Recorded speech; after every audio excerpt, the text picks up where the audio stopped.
যে এত চুরি, ছিনতাই, ডাকাতি, দুর্নীতি, চাঁদাবাজি, এই সব কিছুতে তো আমরা অনেক আগে থেকে টপ, এবং আগামীতে এই মুহূর্তে দরকার মুক্তাদিরের সরকার, এই মুহূর্তে দরকার মুক্তাদিরের সরকার। এলাকার ব্যবসায়ীদের থেকে পার্সেন্টেজ দাবি করা হয়, চাঁদা তোলা হয়। একবার আমাদেরকে ভোট দিয়ে দেখেন, ইনশাল্লাহ ইলেকশন শেষ হওয়ার আগ পর্যন্ত আমাদের ছেলেপেলেগুলো করবে না, তাই না? আমাদের দল নারীর অধিকার নিয়ে কাজ করবে, নারীর সুনিশ্চিত ক্ষমতা অধিকার করবে। এই তুই চিনোস আমারে? চিনোস? আমার সহযোদ্ধা ভাইদের গায়ে গুলি লাগবে কেন?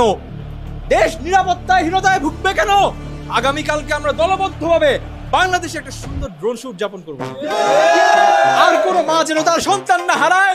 আমরা কালকে স্কাইলাইনে যাব, আর সহ্য করব না। কালকে আতিফ আসলামের কনসার্ট হবে। ভাই, বর্তমানে আমাদের দেশের নিরাপত্তার যে পরিস্থিতি, এ নিয়ে আপনাদের পদক্ষেপ কি? দেখেন, ওটা নিয়ে আমি আসলে কথা বলতে চাই না। আমি কথা বলতে চাই পেঁয়াজের যে দাম রাতারাতি বেড়ে গেল, এটা কি ঠিক? এটা তো ঠিক না। এটা নিয়ে আপনারা কোনো কথা কিন্তু বলেন না। আগেও বলেছি, এখনো বলবো, আগামী মাসে ইলেকশন হবেই। ওটাই তো বললাম, আমি এটাই বলছি, ইলেকশন। ও আচ্ছা, ইলেকশন। এই দেশের স্বার্থে, জাতির স্বার্থে একটা বার আমাদেরকে বিশ্বাস করে ভোট দিয়ে দেখেন একবার। এই ভোট আমরা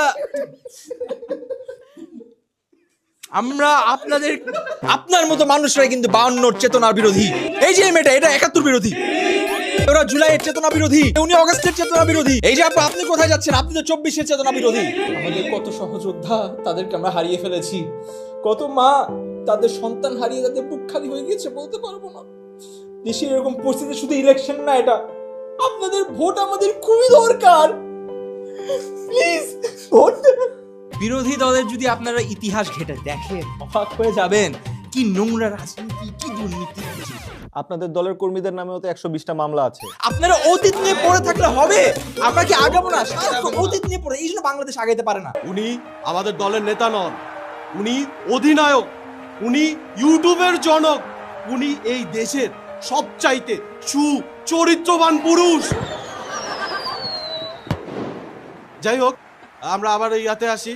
ভাই সব কেউ দেশের নিরাপত্তার কথা চিন্তা করে আমরা 3টা খুব গুরুত্বপূর্ণ ডিসিশন নিয়েছি। প্রথমে হচ্ছে আমরা এই ইসিবি চত্বরের নাম শেষ করে মুক্তাদির চত্বর রাখবো, কারণ মানুষ এটাই চাচ্ছিল। এরপর আমরা আন্তর্জাতিক মুক্তাদির এয়ারপোর্ট নাম এটা রেখেছি, এটাতে মানুষ তাহলে আমাদের ইন্টারন্যাশনাল এক্সপোজার পাবে।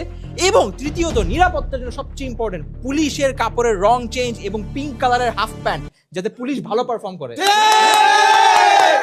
এই দলের সাথে আমার আর কোনো সম্পৃক্ততা নেই, আমাকে ক্ষমা করবেন। আমি আবার দলে ফিরে এসেছি, এখন থেকে এই দলে আমার সঙ্গে। এই নিয়মগুলোর জন্য আপনারা কি করছেন? দেখেন, নিরাপদ সড়কের থেকে বড় কথা হচ্ছে বাজারে যে আলুগুলো আসছে, এগুলো তো ডেনমার্কের আলু। বাক্সের উপর কিন্তু আলুর দাম নেই, এগুলো একটু আপনারা নিশ্চিত করবেন দামটা যাতে লেখা থাকে। আলু না, মানে আলু কেন আপনারা কম দেন? আজ আপনাদের সামনে আহ্বান জানাতে চাচ্ছি, বাংলাদেশ যুব সমাজ কল্যাণ সমিতির সহ সভাপতি, সর্বকনিষ্ঠ অধিনায়ক, যুগ্ম আহ্বায়ক এবং ভারপ্রাপ্ত সমন্বয়ক সঞ্চালন কমিটির নির্বাহী। কি শব্দ এগুলো? কি বলতেছো তোমরা? আর তোমরা কি শুরু করছো এগুলো নিয়ে? মুহূর্তে দরকার মুক্তাদিরের সরকার, এই মুহূর্তে দরকার মুক্তাদিরের সরকার, এই মুহূর্তে দরকার মুক্তাদিরের সরকার, এই মুহূর্তে দরকার মুক্তাদিরের সরকার।